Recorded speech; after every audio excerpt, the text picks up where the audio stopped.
Trois sortes d'âmes. Repose-toi donc un peu, âme chrétienne, et écoute les douces paroles du cœur de Jésus, de ce Dieu d'amour et de miséricorde, qui ne souhaite que ton bien. Dis-moi, mon enfant, es-tu heureux? Es-tu satisfait? Ton cœur est-il tranquille? Jouit-il de cette paix, de ce repos qui ressemble au repos du sable au fond des mers très profondes? Peut-être es-tu une de ces âmes qui pleurent parce qu'elles tombent à chaque pas dans le péché, et comme des colombes aux ailes souillées de boue, ne peuvent point prendre leur essor vers des régions plus pures. Peut-être es-tu une de ces autres âmes qui se traînent sur la voie de la vertu avec la froide pesanteur de cette fritzie de l'esprit qu'on appelle tiédeur. Peut-être encore es-tu de celles qui ne vivent pas dans le péché ni dans la pratique de la vertu, mais dont les yeux reflètent le découragement, parce que, comme des aigles aux ailes coupées, elles ne font que s'élancer dans le vide sans jamais parvenir à prendre leur envol, ou comme des voyageurs contraints de s'avancer sur un terrain toujours mouvant. Elles se fatiguent de marcher sans cesse et de faire si peu de chemin. Si tu savais comme je plains ces pauvres âmes, et elles sont si nombreuses. Un grand remède. Mais écoute les paroles de consolation que j'ai confiées à mes confidents, les plus intimes, pour qu'elles soient comme les fils électriques par lesquels le feu de mon cœur plein d'amour peut arriver dans le monde. Les trésors de grâce et de bénédiction que ce Sacré-Cœur renferme sont infinis. Je ne connais aucun autre exercice de dévotion dans la vie spirituelle qui soit meilleur pour élever une âme en peu de temps, à la plus haute perfection, et lui faire goûter les véritables douceurs que l'on trouve au service de Jésus-Christ.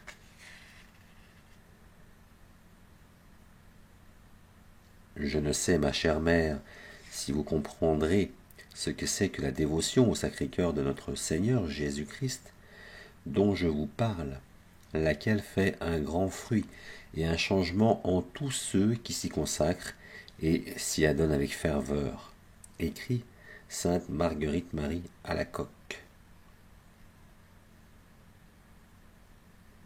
Pour les personnes laïques, elles trouveront par le moyen de cette aimable dévotion tous les secours nécessaires à leur état, c'est-à-dire la paix dans leur famille, le soulagement dans leurs travaux, les bénédictions du ciel dans toutes les entreprises, la consolation dans leur misère. Et c'est justement dans ce Sacré-Cœur qu'elles trouveront un lien de refuge pendant toute leur vie, et principalement à l'heure de la mort. Ah, qu'il est doux de mourir après avoir eu une tendre dévotion au Sacré-Cœur de Jésus-Christ. Faites en sorte surtout que les personnes religieuses l'embrassent, car elles en retireront tant de secours qu'il ne faudrait point d'autre moyen pour rétablir la première ferveur et la plus exacte régularité dans les communautés les moins bien réglées, et pour porter au comble de la perfection celles qui vivent dans la plus grande régularité.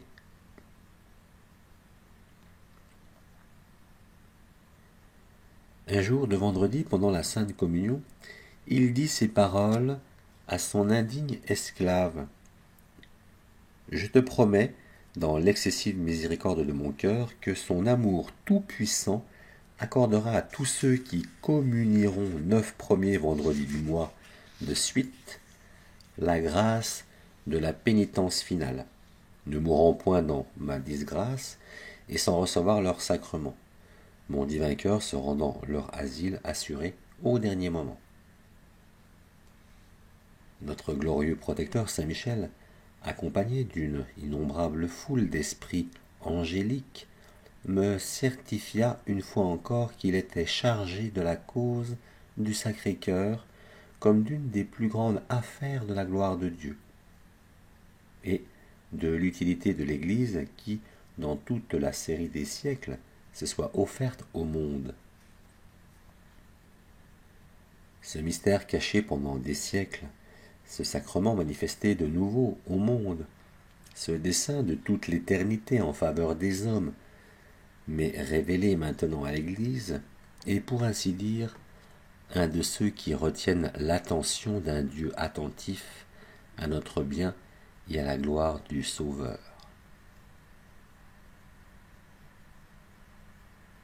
Il me semblait voir, intérieurement, cette lumière, le cœur de Jésus, ce soleil adorable, qui faisait descendre ses rayons sur la terre, et d'abord très étroitement, puis les élargissant, et enfin illuminant avec eux toute la terre. Et il me dit, par l'éclat de cette lumière, les peuples et les nations seront éclairés, et par son ardeur, ils seront réchauffés. Dis-moi maintenant, mon enfant, avec sincérité, si après avoir lu ces lignes, tu ne commences pas à croire que la dévotion au Sacré-Cœur est quelque chose de bien grand dans le monde. Oui, mon enfant, si tu en doutes, étudie cette question et tu pourras te convaincre par toi-même. C'est cette conviction personnelle que je désirerais le plus dans tous mes fidèles, et surtout chez mes prêtres et chez les religieux. Non pas qu'ils croient parce qu'ils ont lu ou qu'ils ont entendu telle ou telle chose, mais qu'ils la connaissent parce qu'ils ont vu. C'est comme cela que se forment les convaincus, les seuls qui font quelque chose sur la terre. Oh, si tu arrivais à être un de ces convaincus de mon cœur.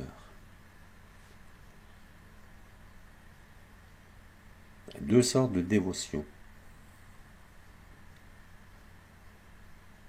Mes bijoux les plus précieux gisent, hélas, au fond de mon trésor parce que beaucoup ne se sont pas aperçus de leur présence. Cette dévotion est un filon d'or qui traverse tout le champ de l'Église. Généralement, on n'exploite que les couches les plus proches de la surface, que tous peuvent percevoir et dont on peut profiter sans trop de travail. Qui ne connaît pas, par exemple, la communion des premiers vendredis du mois et la consécration des familles? Qui n'a pas assisté, quelquefois, à une fête célébrée en mon honneur? Qui n'a pas donné son nom à quelque confrérie et n'y remplit pas ses devoirs les plus faciles? Tous ceux qui font cela sont les voyageurs qui, passant sur le filon d'or, remuent un peu sur la terre et se contentent des quelques grains qu'ils peuvent ramasser. Mais il y en a très peu qui veulent creuser la mine, très peu qui veulent être des mineurs de profession.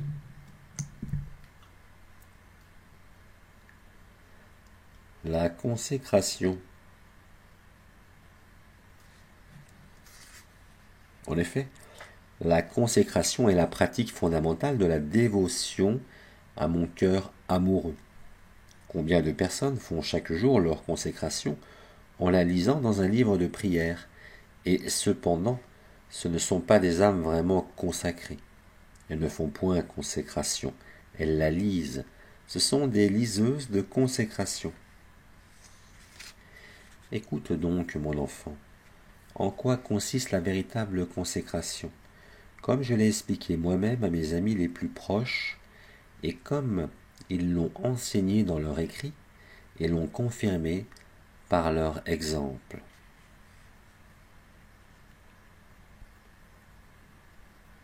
Un contrat.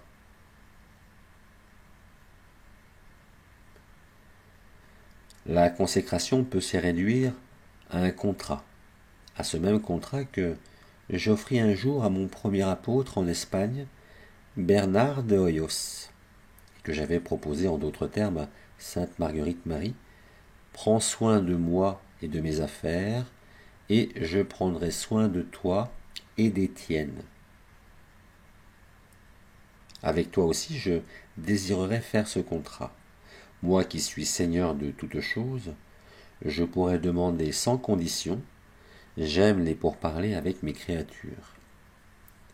Vois, mon enfant, comme je m'abaisse. Et toi, veux-tu faire ce contrat avec moi? N'aie pas peur de perdre. Quand je te traite, quand je traite avec mes créatures, je suis si bon et si condescendant qu'on dirait qu'on me trompe. Et puis c'est un contrat qui n'est pas une obligation à accomplir sous peine de péché, même véniel, car je ne veux point d'obligation qui étouffe. Je veux de l'amour, de la paix, pas des angoisses, ni des sursauts de conscience. Comme tu le vois, le contrat a deux parties, dont l'une m'oblige moi-même, l'autre te concerne. À moi de prendre soin de toi et de tes affaires. À toi de prendre soin de moi et des miennes. Ce contrat est très doux, n'est-ce pas?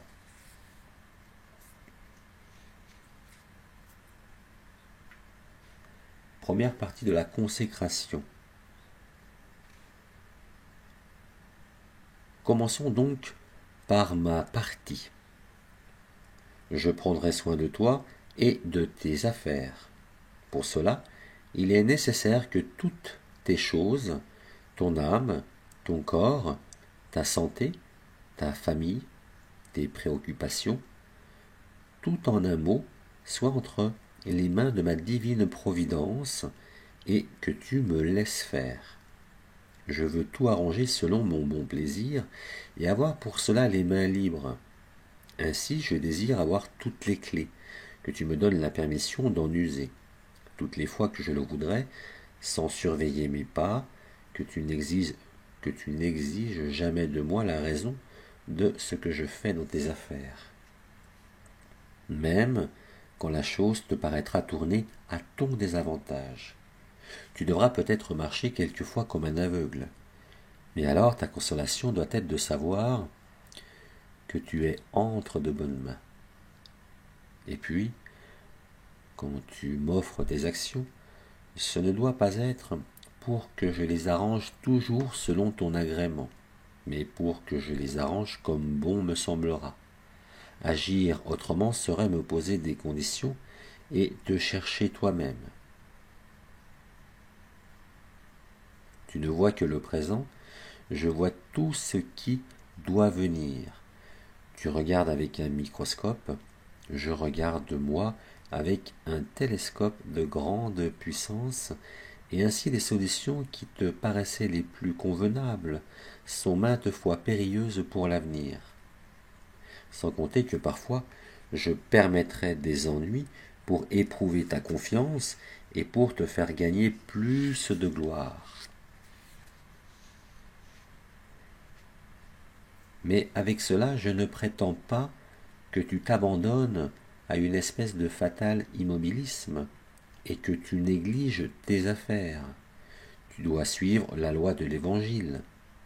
Quand vous aurez fait tout ce qui vous est ordonné, dites, nous sommes des serviteurs inutiles. Tu devras toujours faire toutes les diligences nécessaires, comme si le succès ne dépendait que de toi, et puis me dire humblement, cœur de Jésus, j'ai fait ce que bonnement j'ai pu. Le reste est à vous, je le laisse à votre providence. Et après cela, tâche d'éloigner toute inquiétude et de rester avec la paix d'un lac dans les tranquilles soirs d'automne.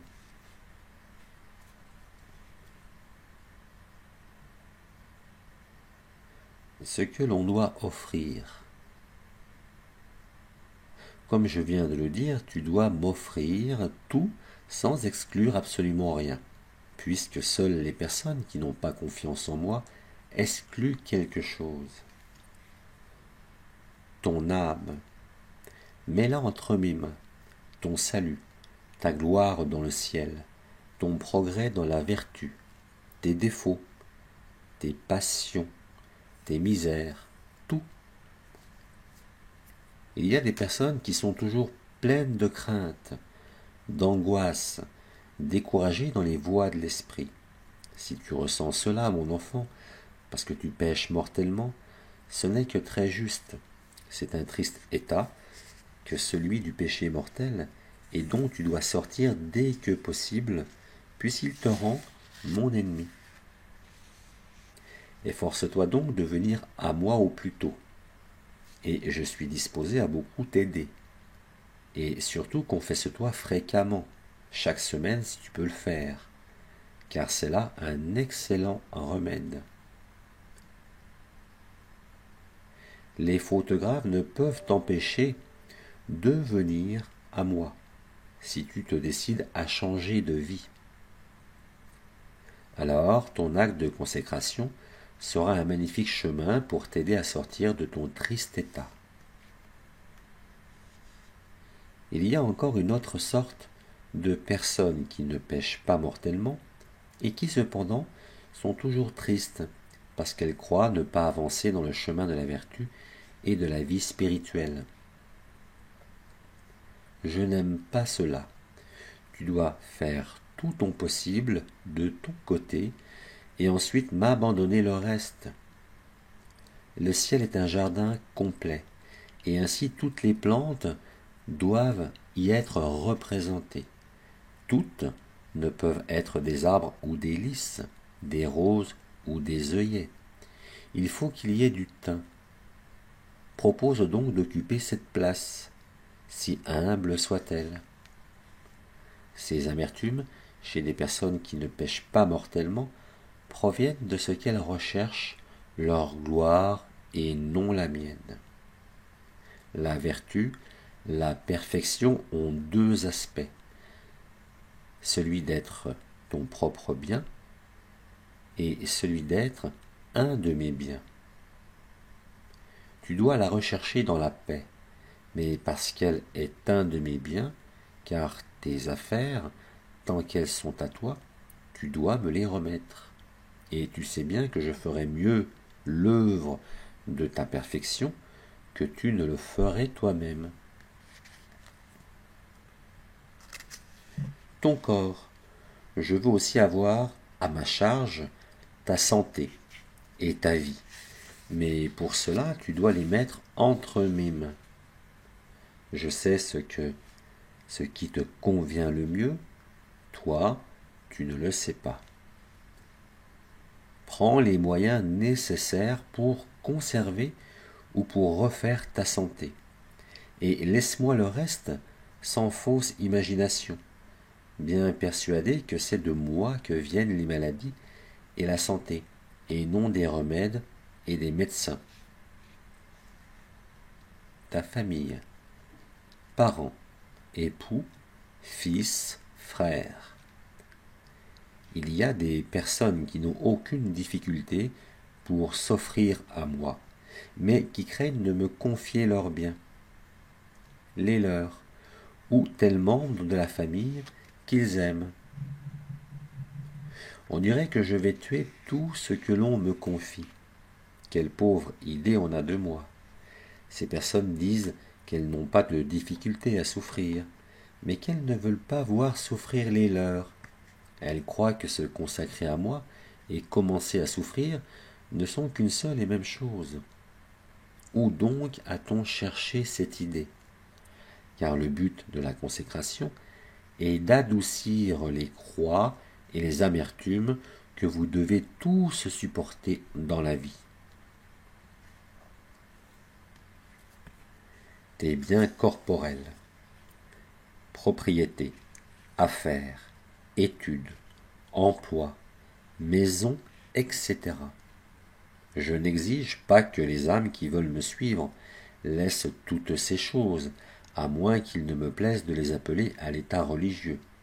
Bien au contraire, elles doivent en prendre soin, parce qu'elles constituent une part des obligations de leur état. C'est que je leur demande, c'est de tout mettre entre mes mains, de faire ce qu'elles pourront, et de laisser ensuite le succès entre mes mains, sans angoisse, sans désespoir.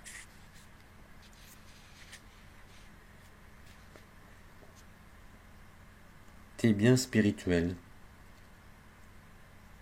Tu sais bien que dans toutes les œuvres de vertu que tu fais quand ton âme est en état de grâce, et dans tout ce qu'après ta mort on offrira pour toi, il y a une part à laquelle tu peux renoncer au profit d'autres personnes, qu'elles soient vivantes ou déjà mortes.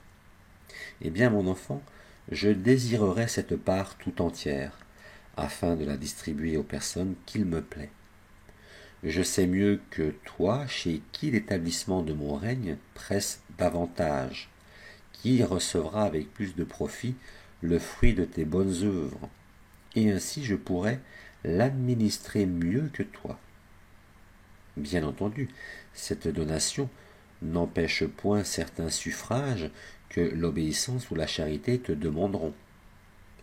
Tu dois donc tout me donner avec entière confiance et me laisser la libre disposition de tous tes biens, et quoique tu ne doives pas avoir en vue ton propre intérêt, tu verras que tes affaires marcheront mieux alors même que j'éprouverai ta confiance dans quelques cas particuliers.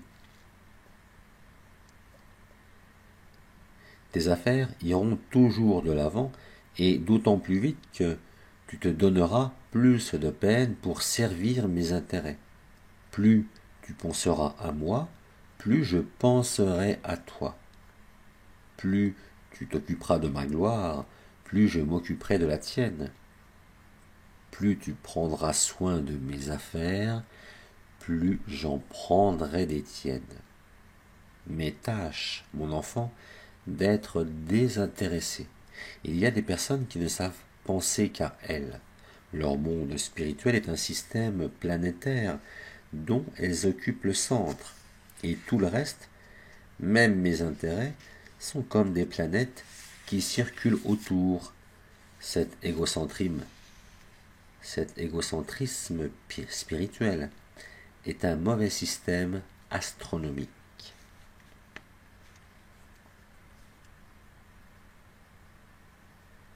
Seconde partie de la consécration. Et nous voilà à la seconde partie de la consécration.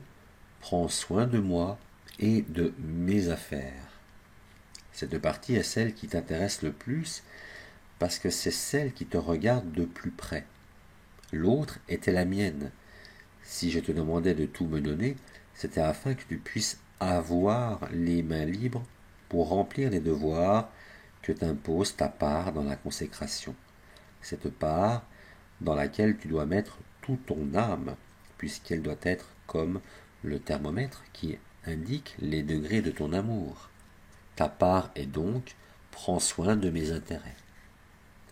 Et sais-tu quels sont mes intérêts? Je n'en ai pas d'autres que ceux des âmes, mon enfant. Ce sont là tous mes intérêts, mes trésors et mon amour. Je veux, comme je le disais à ma servante Marguerite Marie, établir l'empire de mon amour dans tous les cœurs.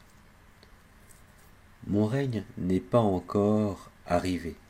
Il est vrai, quelques diffusions extérieures dans toutes les nations catholiques. Mais ce règne intérieur et profond par lequel mon amour et mes affaires seront la véritable loi et la règle de conduite pour les âmes, ce règne-là, comme il est encore peu étendu dans les pays chrétiens. Et ce n'est pas la terre qui manque, elles sont nombreuses, les âmes qui y sont préparées, et qui le seront chaque jour davantage. Ce qui manque, ce sont des apôtres. Donne-moi un cœur touché par cet aimant, et tu verras que les autres seront vite aimantés. Genre d'apostolat. Qu'il est facile d'être mon apôtre.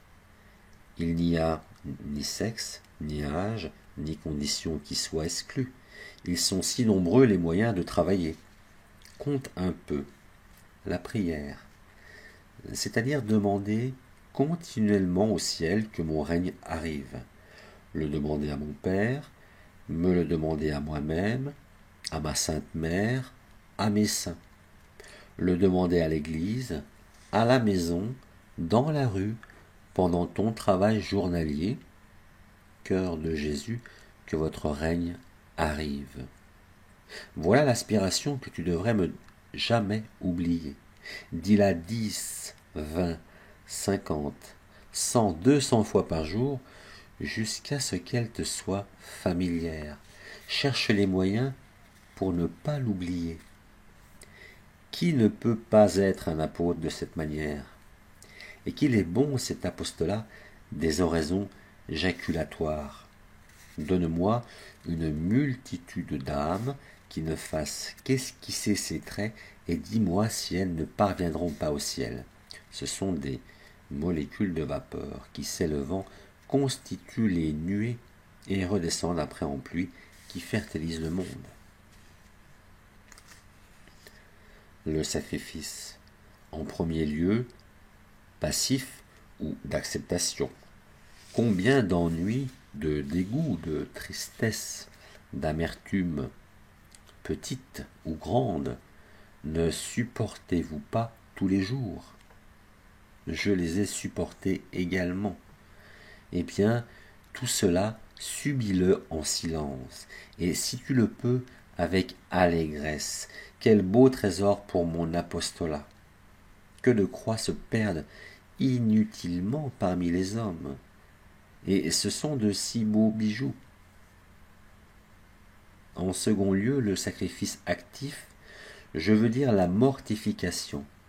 Tâche de t'habituer à ne jamais te laisser vaincre par tes défauts, même dans les petites choses.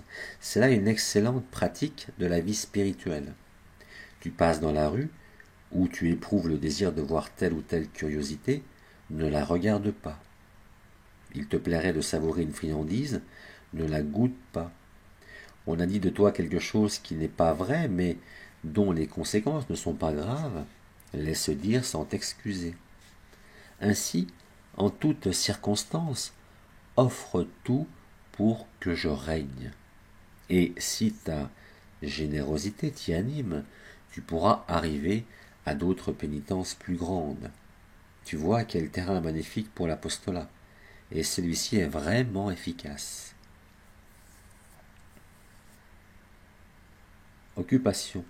Beaucoup de personnes disaient qu'elles ne peuvent pas travailler pour mon règne parce qu'elles sont toujours occupées, comme si, bien accomplies, les devoirs de leur état et les obligations de leur emploi ne pouvaient être de vrais travaux apostoliques. Oui, mon enfant, tout dépend de l'intention avec laquelle on les fait.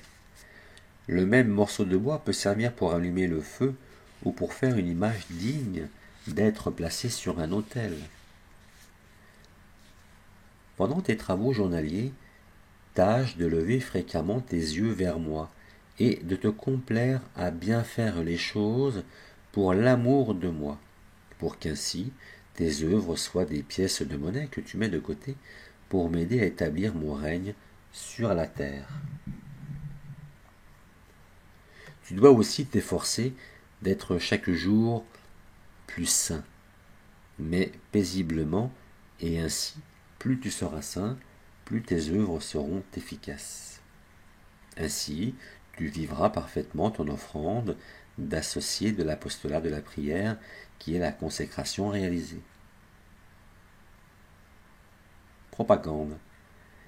Quelquefois, tu pourrais donner ton soutien à certaines entreprises de mon divin cœur, recommander telle ou telle pratique à ceux qui t'entourent, les convaincre, si tu sais le faire, afin qu'ils se donnent à moi comme toi-même tu l'auras fait. Et si tu trouves des difficultés à parler, une feuille ou une brochure feront l'affaire. Tâche de les répandre ou mets-les dans une enveloppe et envoie-les quelque part dans le monde. Que d'âmes ont été gagnées par ces missionnaires inconnus. Tu vois donc comme il y a des manières de travailler pour l'établissement de mon règne. Si tu ne luttes pas, ce ne sera pas faute d'armes. Il n'y a pas un seul moment de la journée où tu ne puisses combattre et manœuvrer avec quelques-unes d'entre elles. Tu dois imiter la giroflée et l'héliotrope qui regarde sans cesse l'astre roi. C'est très facile d'être mon apôtre, et c'est si beau. Une vie toujours illuminée de cet idéal resplendissant, toutes les œuvres du jour converties en charité. Ô mon enfant, qu'il sera doux à l'heure de la mort de regarder en arrière et de trouver 5, 10, 20 années ou plus encore dont chaque jour se sera passé ainsi. La réparation. Est-ce que tu veux vraiment m'aimer? L'amour fait 2 choses. Donner à la personne aimée tout le bien qui lui manque et lui épargner le mal qui pèserait sur elle. Avec l'apostolat, tu m'offres le bien, tu me donnes des âmes. Avec la réparation, tu me libères du mal, tu laves mon divin honneur des souillures infligées par les péchés. Oui, mon enfant, une injure peut s'effacer par des satisfactions, et tu pourrais tant me donner, non seulement pour tes péchés, mais pour le nombre infini qui est commis chaque jour. Je ne veux pas t'accabler avec 1001 pratiques, les mêmes prières, les mêmes sacrifices, les mêmes gestes de tous les jours, ainsi qu'une enthousiaste propagande serve de réparation si on y met l'intention. Que ton règne vienne, pardonne-nous nos fautes, pour que tu règnes et pour toutes nos offenses. Voici des prières jaculatoires qui doivent être toujours sur tes lèvres. Durant ma vie terrestre, j'ai eu 2 missions. Celle d'apôtre, pour fonder le royaume de Dieu, et celle de prêtre et victime, pour expier les péchés des hommes. Je veux que ce soit les mêmes pour toi. Par la dévotion à mon cœur sacré, j'ai l'intention de faire de toi une copie calquée de ma personne, un petit rédempteur. Quel honneur sublime pour toi. Conclusion. Courage donc, lance-toi. Des milliers de personnes l'ont fait, et elles étaient en chair et en os, tout comme toi. Choisis un jour de fête, le premier qui arrivera, et, en attendant qu'il arrive, prépare-toi par la considération calme de ses idées. Le jour arrivé, confesse-toi et communie avec ferveur, et quand tu m'auras dans ton cœur, fais alors ta consacration. Car c'est le moment le plus propice. Pour la faire plus facilement et parce qu'il est nécessaire de faire une véritable et complète consécration, puisque cela doit être dorénavant un plan de vie nouvelle, tu trouveras ici un modèle de cette consécration avec toutes les idées nécessaires. Mais, je te le répète, mon enfant, n'aie pas peur. Ceci n'est pas une obligation à accomplir sous peine de commettre un péché, même véniel. Je veux de la générosité, de la grandeur d'âme, de l'amour. Je ne te demande de faire que ce que tu pourras. Et qui ne peut pas faire ce qui lui est possible? Ensuite, n'oublie pas de la renouveler chaque jour chez toi en t'éveillant par l'offrande, à l'église et souvent partout, parce que cette rénovation quotidienne est un point très important. Si tu ne le fais pas, tu l'oublieras vite. Si tu la renouvelles, tu finiras par bien l'accomplir. Fais ainsi, mon enfant, si tu commences avec courage. Quelle douce brise, quel courant de sang neuf tu sentiras donner des forces à ton âme. Et maintenant, mon enfant, 2 conseils pour finir. Le premier est de ne pas m'oublier à l'autel. Le culte de mon image me plaît certainement, mais celui que l'on rend à ma personne me plaît davantage encore. L'Eucharistie est mon sacrement, parce que c'est le sacrement de mon amour. Je voudrais que tu me reçoives fréquemment, et je souhaiterais aussi te voir chez moi quelquefois pendant la journée. Oh, tu ne comprends pas comme je suis reconnaissant quand je reçois ces visites d'amis. L'autre conseil est de faire un petit effort pour trouver chaque jour quelques instants pour lire et méditer quelque chose à propos de mon divin cœur. De cette façon, tu iras petit à petit, ouvrant la coquille qui renferme la perle précieuse qui est cette dévotion divine.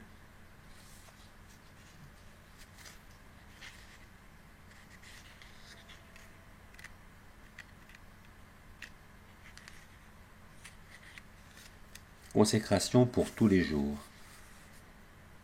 Ô Reine des cieux et Mère très aimable, moi, quoique plein de misère et de bassesse, animé par l'amoureuse invitation du cœur de Jésus, je désire me consacrer tout entier à lui, mais reconnaissant mon indignité et mon inconstance, je ne veux rien offrir si ce n'est par vos mains, et après vous avoir confié le soin de me faire bien accomplir ma consécration. Cœur sacré de Jésus, roi de bonté et d'amour, plein de reconnaissance, j'accepte volontiers et de toute mon âme ce contrat de prendre soin de vos affaires et de vous confier les miennes, quoique, vous le savez bien, ce soit vous qui perdiez au change. Je veux que tous mes biens soient à vous. Je mets tout entre vos mains, mon âme et son salut éternel, ma liberté, mes progrès dans la vie spirituelle, mes misères, mon corps avec la vie et la santé, le peu de bonnes œuvres que je pourrais faire ou que d'autres offriront pour moi pendant ma vie ou après ma mort, ma famille, mes intérêts, mes affaires, tout pour que vous en disposiez comme bon vous semblera, car de mon côté, je suis disposé à tout, coûte que coûte, si la décision vient de votre divin cœur. Je veux en retour que le temps qui me reste à vivre ne soit plus perdu. Je veux faire quelque chose, et même beaucoup, pour que vous régniez dans le monde, pour la prière, pour mes occupations journalières, par les peines que j'accepte dès maintenant, par mes mortifications. Je veux que tous les moments de ma vie soient employés à propager et à établir votre divin règne. Faites que tous mes actes portent le sceau de votre règne et de votre gloire jusqu'à la fin de mes jours, et que mon dernier soupir soit l'acte de parfaite charité qui termine une vie d'apôtre. Ainsi soit-il.